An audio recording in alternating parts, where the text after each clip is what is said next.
Hello అండి, నమస్తే. ఈరోజు తోటకూర విత్ ఆలుతో చేస్తున్నాను అనమాట. కర్రీలాగా, ఫ్రై కాదు, తోటకూర ఫ్రై కాదు, అలాగే చేస్తుంది. దీంట్లో ఉల్లిపాయలు వేసిన తర్వాత కొద్దిగా వేగింది. ఇప్పుడు అల్లం వెల్లుల్లి పేస్ట్ వేస్తుంది. కొద్దిగా మసాలాలాగా చేస్తామన్నమాట. ఆకుకూర బాగా కడుక్కొని 2 సార్లు ఉప్పు నీళ్ళలో వేసి కడుక్కొని కళ్ళు ఉప్పు అనమాట వేసి కడిగి శుభ్రంగా పెట్టుకున్నాను. జల్లీకి దీంట్లో పెట్టుకున్నాను అనమాట. జల్లీలో ఇది ఆలు కోసి పెట్టుకున్నాను. ఒక టమాటా,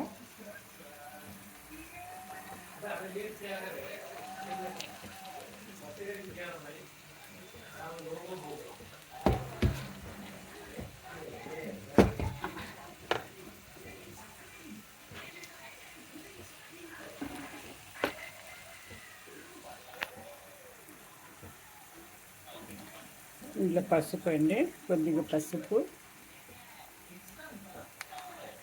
మిర్చి పౌడరు, కొద్దిగా ధనియాల పౌడర్. ఆల్రెడీ పచ్చిమిరపకాయలు వేసాను 4. వేపుకోవాలన్నమాట. ఇది వేపిన తర్వాత టమాటాలు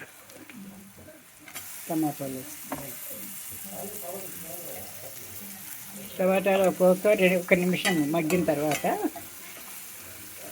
ఆలుగడ్డ వేసుకోవాలండి. ఆలుగడ్డ వేసుకొని కొద్దిగా మెదపనివ్వాలి.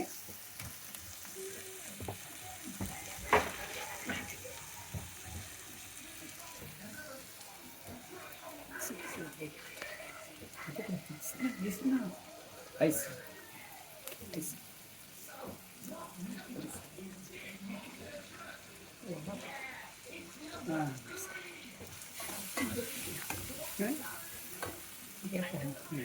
ఇప్పుడు ఆకుకూర వేసుకోవాలండి. ఇది ఆకుకూర, ఆలుగడ్డ కూడా వేసుకోవాలన్నమాట. ఫస్ట్ ఆలుగడ్డ వేసుకొని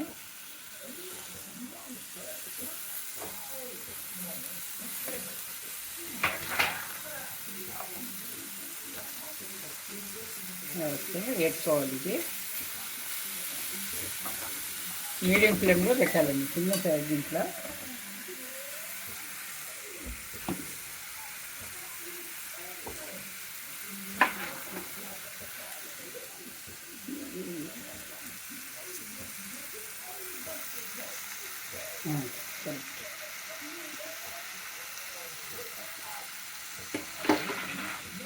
ఉప్పు వేసుకున్నాము, తగినంత ఉప్పు వేసుకున్నాము.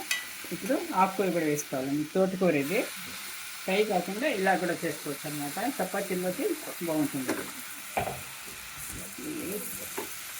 చపాతీలోకి బాగుంటుంది అన్నమాట.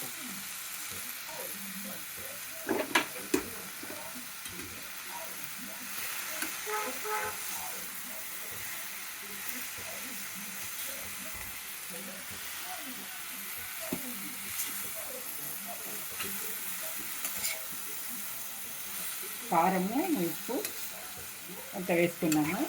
ఇప్పుడు ఇది మగ్గనివ్వాలండి. ఒక 2 నిమిషాలు మూత పెట్టేసినామంటే 3 నిమిషాల్లో మగ్గుతుంది. ఇది ఆలుగడ్డ కూడా ఉడుకుతుంది.